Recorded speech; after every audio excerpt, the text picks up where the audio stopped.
अभी हमारे बीच आदरणीय कविता दीदी जी हैं। देखिए, शिव शक्ति शब्द आपने सुना होगा, बहुत प्रसिद्ध है भक्ति में। शिव बाबा को सब याद करते हैं, लेकिन शिव शक्ति के नाम से कितने लोगों ने दुकानें भी बनाई होती हैं। शक्ति शब्द माताओं बहनों के लिए प्रयोग होता है, उसमें भी खास कुंवारी कन्याओं के लिए। और शिव बाबा की जो प्रथम संतान शक्ति मानी जाती है माँ जगदम्बा को कहते हैं। और जगदम्बा की आगे संतान है ब्रह्मा कुमारियाँ। प्रजापिता ब्रह्मा के तो बच्चे कहलाते हैं ब्रह्मा कुमार कुमारियाँ, लेकिन जगत माता जगत अम्बा की भी जो शक्तियाँ हैं वो ब्रह्मा कुमारियाँ हैं। उनमें विशेष है हमारी ब्रह्मा कुमारी कविता दीदी। तो जगत अम्बा माँ की आप वंशज हैं, आदरणीय प्रजापिता ब्रह्मा की आप वंशज हैं, आदरणीय ब्रह्मा कुमारी कविता दीदी जी, जो 40 वर्षों से भी अधिक समय से बहुत सुंदर रीति से पूरे भारतवर्ष में अनेक प्रकार से सेवाएं कर रही है। आप जानते हैं कि ये बहुत बड़ा कार्य है कि लोगों के मन को शांति देना, प्रेम देना। जो एक सब्जेक्ट बहुत छूटा हुआ था दुनिया में, वो यहाँ ब्रह्मा कुमारीज में उसको उठाया गया है और आप उसमें विशेष निपुण हैं। एक एक व्यक्ति को बहुत आराम से, आश्रम में कोई भी आता है बहुत आराम से मिल सकता है। तो आदरणीय कविता दीदी जी, जिन्होंने लॉ की डिग्री की थी, वकालत के फील्ड में न जा करके इस रूहानी वकालत में आप आए कि लोगों को जो है उनके जो अनसुलझे जो मुद्दे हैं मन के वो सुलझाए जाएं। आपने परमात्मा की आवाज़ को ठीक रीति सुना और हम सब तक भी वो कार्य करने का बहुत जो आनंद हमें मिला वो आपसे मिलता ही रहेगा। मुझे भी याद है, मैं 2013 में पहली बार आश्रम पे आया था तो मुझे बाहर यही मिले थे। तो मैंने बताया कि मैं 15 सेक्टर गया था, मैंने 2 दिन वहाँ क्लास से अटेंड की है, क्योंकि मैं पहले दिन वहाँ गया था, मुझे कहा गया कि आप इधर जाना, नज़दीक है, 44 में तब आश्रम होता था। तो उनको कहना कि भी एक क्लास मैंने अटेंड कर ली, दूसरी कराइए। अपने यहाँ क्लास शब्द बोला जाता है, 7 दिन की पढ़ाई होती है। कोई बूढ़ा व्यक्ति आता है, उसे भी कहते हैं पढ़ाई पढ़ो, वो कहता है भाई मैं तो सारी ज़िंदगी पढ़ा के आया हूँ। एक मेजर जनरल साहब तो कहते हैं मैं तो पढ़ाता रहा, मनु की पढ़ाओगे। उन्होंने कहा अगले दिन डायरी लेके आना, पढ़ना तो पड़ेगा। तो मैं जब आया तो मैंने कहा जी मैं 2 दिन तो वहाँ पढ़ के आया हूँ 15 सेक्टर, और तीसरा दिन मेरा आ जाए। कहता अच्छा इतनी दूर गए पढ़ने के लिए। मैं कहा तो कोई बात नहीं, आज से यहाँ अटेंड करो। तो मैंने भी वो साप्ताहिक कोर्स किया जिसमें आपने मुझे राजयोग का अभ्यास कराया, बहुत आनंद आया था। तो आदरणीय दीदी से रिक्वेस्ट है कि आज के दिन हमारे लिए वो सुखद बातें जो है, आज शिव बाबा का ज्ञान हमें मिले आपके मुखारबिंद से। आदरणीय कविता दीदी से। ओम शांति। कुछ ऐसी तैयारियां जीवन में होती हैं जो हम समझते हैं कि अगर पहले से कर ली होती तो जो 40 साल, 50 साल, 60 साल की उम्र में सोच रहे होते हैं कि ओहो अगर ये पहले सीख लिया होता तो हम कितना खुश रहते और हमारा ये टाइम कितना अच्छा बीतता। तो हमारी आज की सभा में ऐसे बहुत से समाज सेवी, बहुत से अच्छे कार्य करने वाले, कोई शारीरिक रूप से सुख देने वाले, शरीर को तंदुरुस्त रहना सिखाने वाले, कोई इस तरह की बहुत सी विशेष आत्माएं बैठी हैं। तो वो उम्मीद है बैठे रहेंगे, क्योंकि हम उनको थोड़ा ढूंढ के सम्मानित भी करेंगे आज। और विशेष ये बात याद रखने लायक है कि हम क्यों ये बात सोचते हैं कि दुनिया चाहे कैसी भी है, दिखता भी है, बहुत सारी नेगेटिव चीज़ें हैं, बहुत सारी चीज़ें हमारे अनुकूल नहीं होती हैं, लेकिन फिर भी आप कहीं भी जाकर जब सीखते हैं, किसी अच्छे स्थान पर कुछ अच्छी आत्माओं से अच्छा सीखते हैं, तो वो सीखते यही हैं कि प्रतिकूल में कूल कैसे रहें। Condition your mind and remain cool in all conditions, सीखते यही हैं। क्योंकि हमारे मन की ये इच्छा रहती है कि जो हमने अपना समय बर्बाद कर दिया गुस्सा करने में, टेंशन लेने में, परेशान होने में, बच्चों को डांटने में, पूरा टाइम उनको पीछे पड़े रहना, समझाते रहना, और पता लगा कि ये सब कुछ तो हमारे समझाने से पार था। कितना हम उस पर समय लगा रहे थे और बच्चा तो कितना आगे निकल गया, और कई बार हम कितना उसके पीछे पड़े रहे लेकिन वो कहीं भी नहीं पहुंच सका। तो ये देखकर महसूस होता है कि हर एक आत्मा अपनी प्रारब्ध लेकर आती है, बनाने वाले उसको सिर्फ सिर्फ खेती करने वाला बनाते हैं, कोई चाय बनाने वाला बनाते हैं, माता पिता कोई थोड़ी सी नौकरी तक लगा देते हैं, कोई क्लर्क बना देते हैं, और पता लगता है कि वो आत्मा, वो बच्चा कहाँ तक पहुँच गया। तो इसीलिए समय और अपनी शक्ति जो परमात्मा से हमें मिलती है, जिसे हम आत्मविश्वास कहते हैं, ये हम अपने अच्छे कर्मों से कमाते हैं। और अच्छे कर्म करने के लिए भी जो ज्ञान मिलता है वो ज्ञान के सागर से मिलता है। हम कितनी चीज़ों को आज समझ लेते हैं और आज और समझते जाएंगे, क्योंकि हमें याद है कि जब हम इस संस्था में आए थे, कुछ बातें जो मन को छू गई थी कि आपके पास जितना भी है आप दी बेस्ट देना शुरू कर दे, वो चीज़ बढ़ती जाएगी। क्योंकि हम ये सुनते थे कि स्वर्ण दान करेंगे स्वर्ण बढ़ेगा, कन्या दान करेंगे कन्या से सुख मिलेगा। वो परिवार को बसाने वाली बहू के रूप में आए, माँ के रूप में आए, चाहे पत्नी के रूप में आए, कन्या दान करने से कन्या से सुख नहीं मिलेगा। स्वर्ण चाहिए तो स्वर्ण दान करो, शांति चाहिए तो शांति का दान करो, आपको सारी जिंदगी धन या पैसा या पानी या अनाज चाहिए तो उसका दान करो। लेकिन ये समझ में नहीं आया कि शांति चाहिए तो शांति का भी दान करो। और शांति का दान कैसे होगा? उनको भी सुख से रहने दो, उनको भी शांति से रहने दो, डिस्टर्ब मत करो और खुद भी डिस्टर्ब मत हो। अब शांति का दान देना ऐसे लगने लगा बस शायद 2 मिनट चुप होके बैठ जाएंगे तो उनका दिल ठीक हो जाएगा। शांति का दान देना मीन्स अपने मन के संकल्पों से, अपने शब्दों से, अपने कर्मों से उसको सुकून देना, जिससे उसको लगे कि इस दुनिया में मैं चैन से आराम से जीऊं।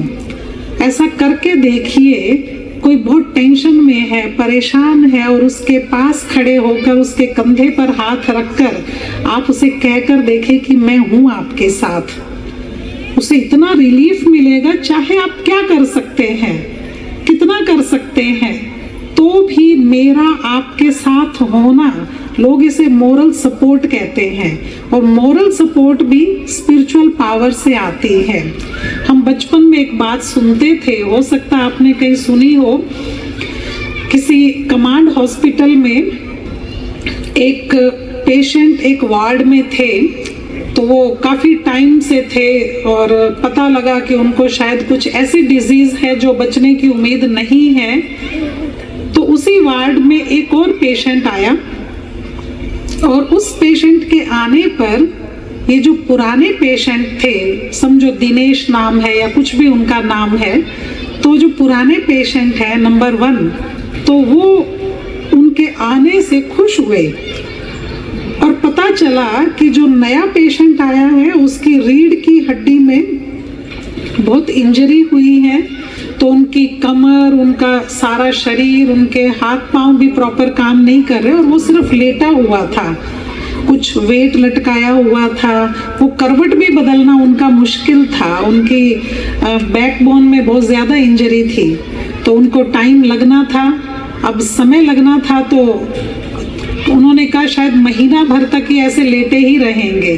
पुराने पेशेंट ने उनको कुछ बातें बतानी शुरू कर दी, उनसे बहुत अच्छी अच्छी बातें की, उनको अपना नाम बताया, अपने कुछ युद्ध के अनुभव सुनाए, उनको कहाँ चोट लगी थी कुछ वो बातें बताई, और उनको कितना मज़ा आता था फौज में, उस संगठन में, उन्होंने वो शेयर किया। फिर बताया कि आज मुझे कितना अच्छा लगता है जब मैं इस खुली खिड़की से नेचर के नज़ारे देखता हूँ, और आज वो खुली खिड़की से मैं ये देख रहा हूँ कि सूरज एकदम ऑरेंज जैसा चमक रहा है, और अभी तक ऑरेंज ही बना हुआ है। आज बादल हैं, आज कुछ घोड़े यहाँ चरने आए, बड़ी सुंदर घास है, ऊपर झरने से पानी बह रहा है, उसकी नदी बन गई नीचे आते आते। आज वहाँ बत्तख की, डक्स की फैमिली आई है, डक्स का पूरा परिवार आया है आज। वो ऐसी कुछ कुछ सुंदर सुंदर नज़ारे उस नए पेशेंट को दिखाता रहता था, बताता रहता था, जबकि वो लेटा हुआ है सीधा, वो करवट भी नहीं बदल सकता, आंखें भी नहीं उस तरफ कर सकता जहां वो नज़ारे दिखाना चाहता था। तो इस तरह से 2 दिन, 4 दिन, 6 दिन, 10 दिन बीते तो डॉक्टर्स इतने खुश थे कि जो 1 महीने में उनकी हीलिंग होनी चाहिए थी वो 10 दिन में हो गई। उनकी करवट बदली जाने लगी और उनसे थोड़ा सा उनके शरीर में और ज़्यादा ताकत आई।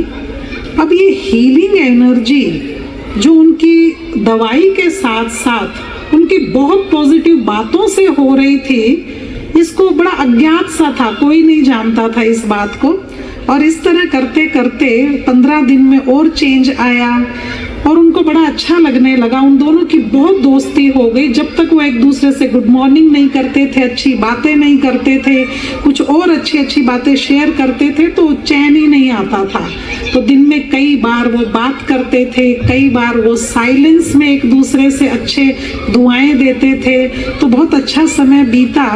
अभी 20-25 दिन बीते थे। उनकी हीलिंग और भी फास्ट हो गई, जल्दी जल्दी उनका वो ट्रीटमेंट अच्छा होने लगा। एक दिन वार्ड में बहुत हलचल थी, तो जब हलचल ज़्यादा हो गई तो उसने नर्स से पूछा कि आज सुबह सुबह क्या हो गया, इतना शोर क्यों है, वार्ड में आप लोग बार बार आ रहे हैं जा रहे हैं। तो नर्स बहुत भारी मन से बोली, क्योंकि वो भी बहुत ज़्यादा उससे प्यार करने लगी थी, बहुत अच्छा लगने लगा था, सब उनसे बहुत रिस्पेक्ट करते थे उनकी। तो उसने कहा जो यहाँ पुराने पेशेंट आपसे बातें करते थे, आपके दोस्त थे, वैसे तो उम्र में काफ़ी बड़े थे आपसे, पर आज वो चले गए, ही इज़ नो मोर, वो एक्सपायर हो गए, ऐसा उसने बताया और वो बाहर चली गई। उस नए पेशेंट का मन बहुत भारी हो गया, बहुत भर आया और वो बहुत उदास रहा सारा दिन। उनकी बातें याद करता रहा कि कितना खुश रहता था, कितना बच्चों की तरह हंसते थे वो, किस तरह से मुझे अच्छी अच्छी बातें बताते थे। तो उसने शाम को नर्स और डॉक्टर से रिक्वेस्ट की कि can you shift me there, उस विंडो के पास जहाँ उनका बेड था। तो उन्होंने कहा यस ऑफ कोर्स। उन्होंने उनको वहाँ शिफ्ट कर दिया, बड़ी मेहनत से उनका बेड वहाँ शिफ्ट किया गया। तो उन्होंने नर्स को फिर से कहा कि प्लीज़ ये कर्टेन हटा दीजिए।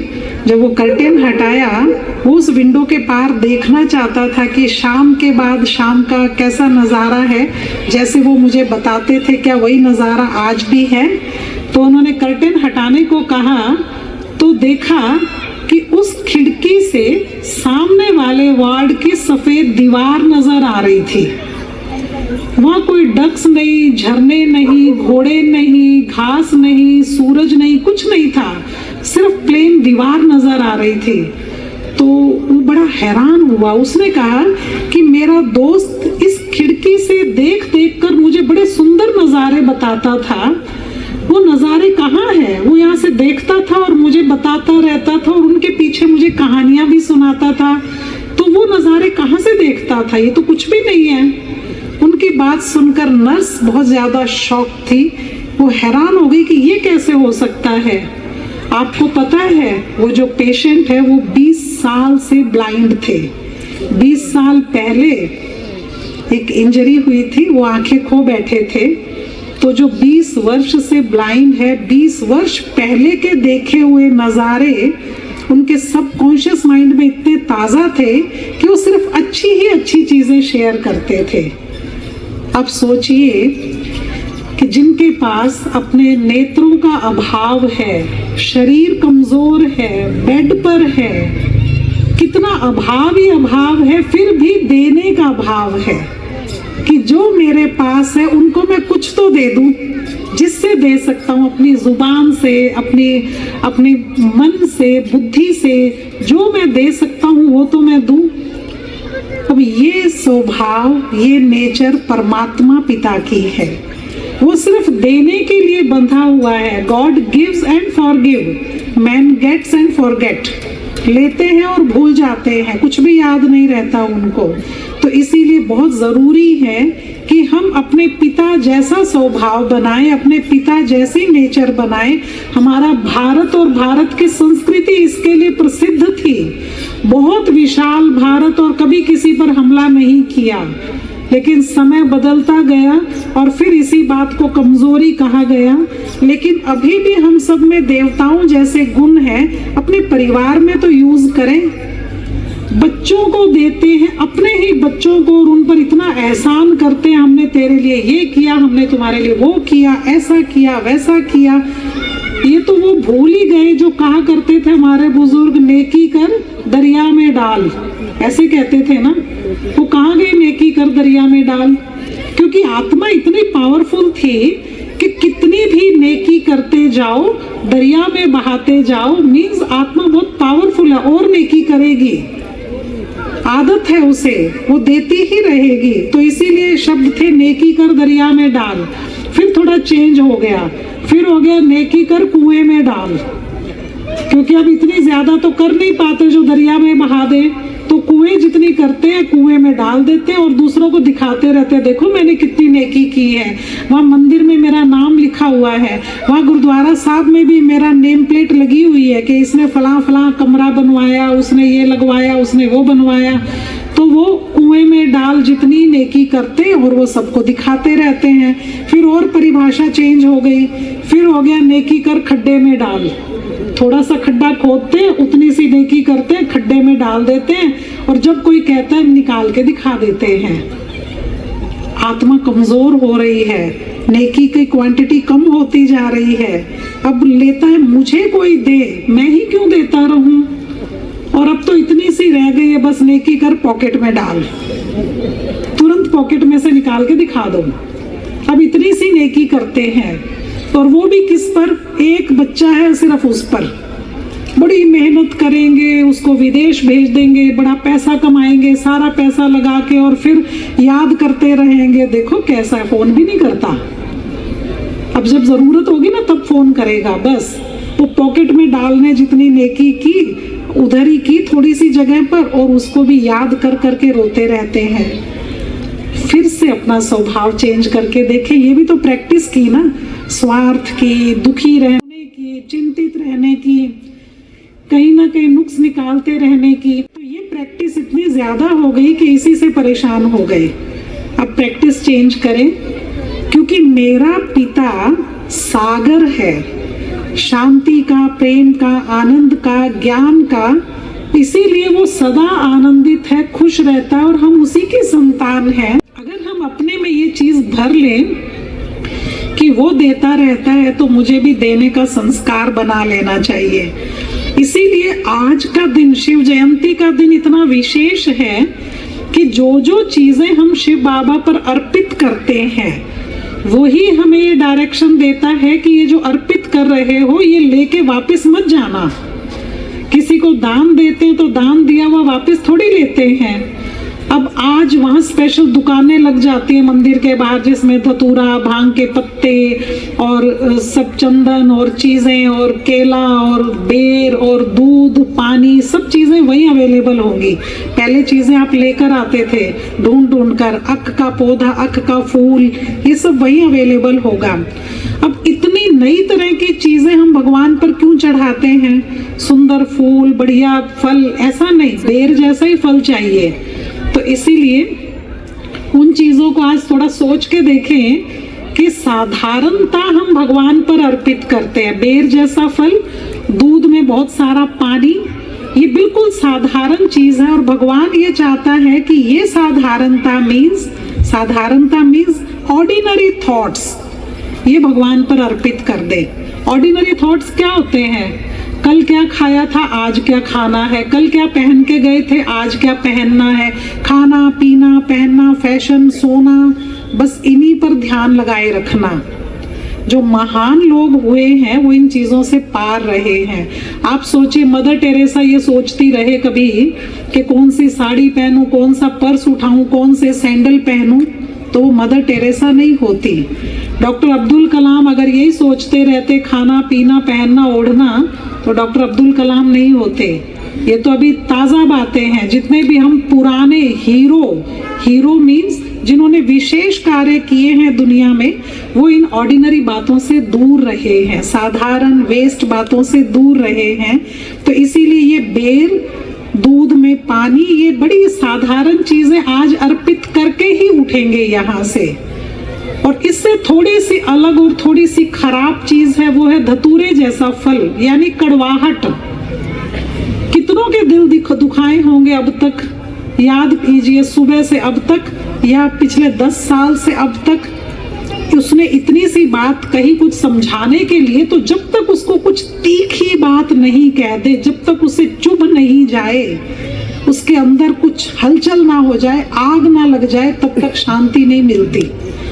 ऐसी कड़वाहट का दान देते रहते एक दूसरे को। तो वो धतूरे जैसी कड़वाहट, मन की कड़वाहट, व्यवहार में कड़वाहट, बोल में कड़वाहट, देखने में कड़वाहट, व्यंग से देखना किसी को, ये सारा आज इसी पंडाल में शिव बाबा पर चढ़ा कर जाना है। बाहर इसीलिए इतनी सुंदर मूर्ति शिव बाबा की प्रतिमा स्थापित की है, उन पर कुछ नहीं चढ़ाना आपको, बाहर की चीजें, अपना अवगुण, अपनी बुराई, 1 सेकंड वहां खड़े होना और वहां पर चढ़ा के जाना। आज से गुस्सा, टेंशन, परेशानी, बात बात पे चिड़चिड़ापन, फिर पुरानी शिकायतों जो मन में भरी हुई है, वो सब आज चढ़ा के जाना। और इसी के बाद से महसूस होगा कि ये चीजें आपकी नहीं थी, ये इसी दुनिया में इकट्ठी की, अब यहीं छोड़नी है। तो जो दुनिया में इकट्ठी कर ली, उनको छोड़कर भी यहीं जाना है। ये पूरा काम आज करना है।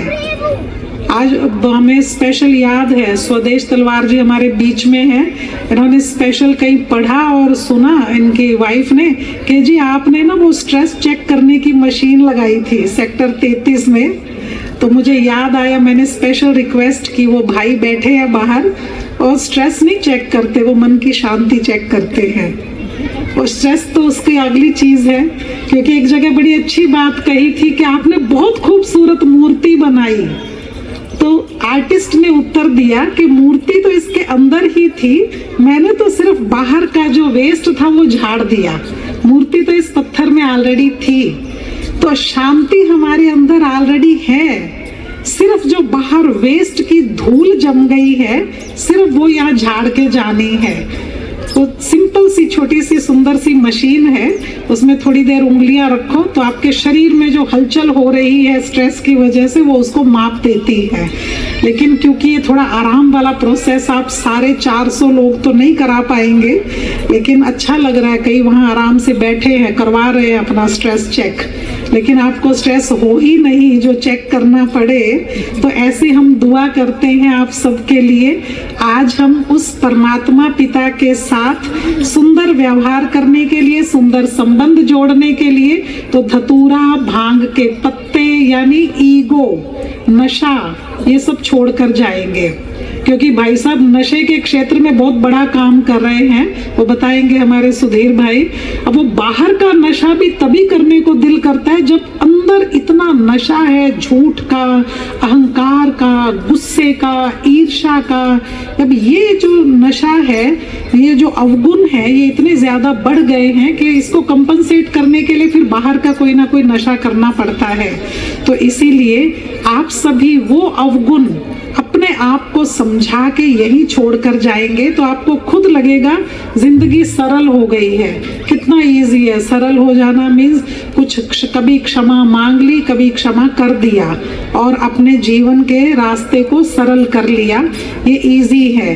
तो ये आज इस शिवरात्रि के दिन अंदर से चढ़ाकर, माना न्योछावर करके ही जाना है।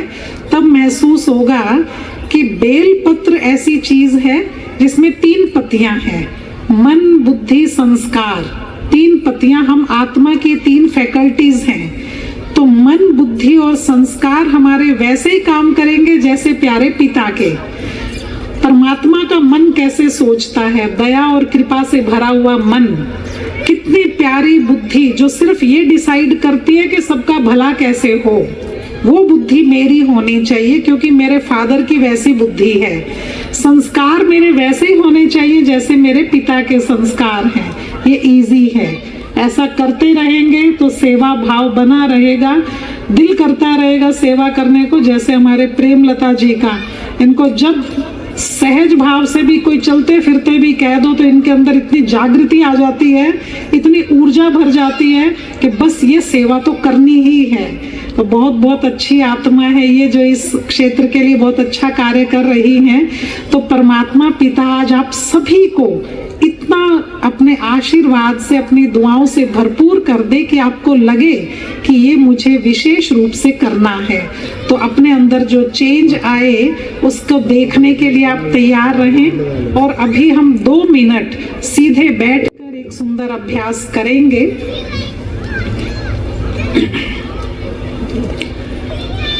फील करेंगे, जो भी खड़े हैं सब बैठ जाए 2 मिनट के लिए।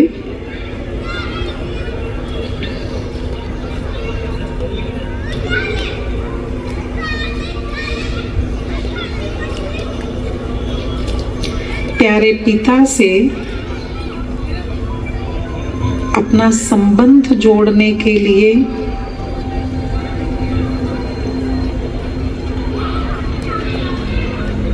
हम सभी ये महसूस करेंगे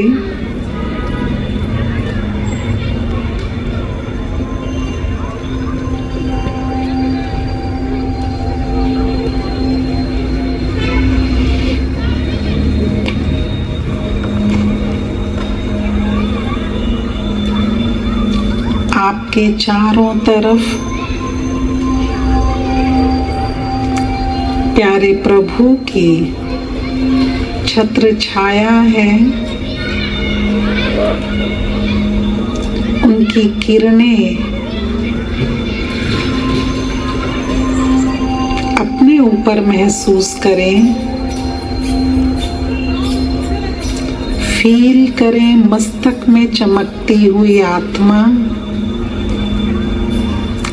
और भी तेजस्वी होती जा रही है।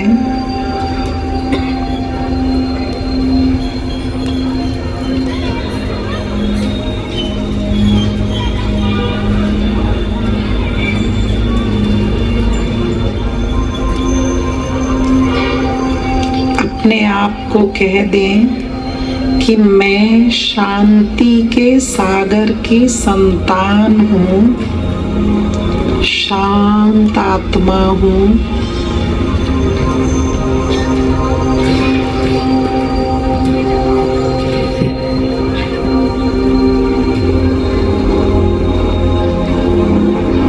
प्रेम से भरपूर हूँ।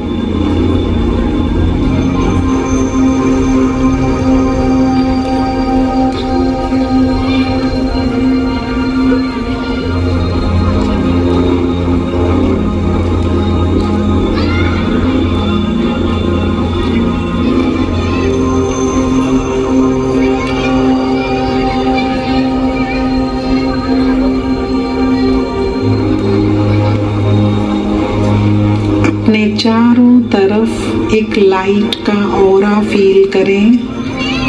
ये आपके प्रेम और पवित्रता का प्रकाश है जो इस वातावरण में फैल रहा है।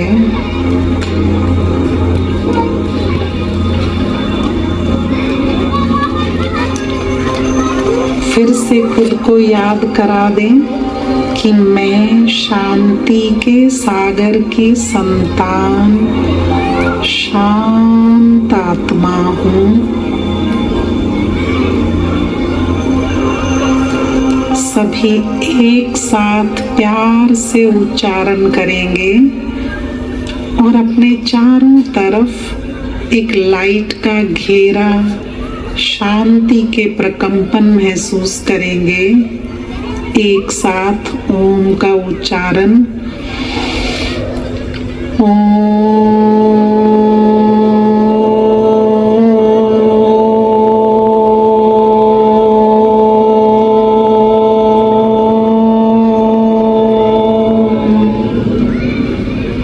शांति शांति शांति। ये आपके लिए, आपके घर में भी करने के लिए बहुत इजी सा एक अभ्यास है जो कर्म करते हुए, खाते पीते हुए, व्यवहार करते हुए दिन में कई बार कर सकते हैं। स्वयं को स्वयं के नजदीक ले आए और फिर सारी दुनियावी बातें, व्यर्थ बातें आपको ऐसे लगने लग जाएगी कि मूर्ति अंदर तैयार है, सिर्फ बाहर का पत्थर कचरा वेस्ट ये निकाल देना है और आप एक दिव्य मूर्ति अपने आप में तैयार है। ये आप कर सकते हैं। Thank you very much. ओम शांति।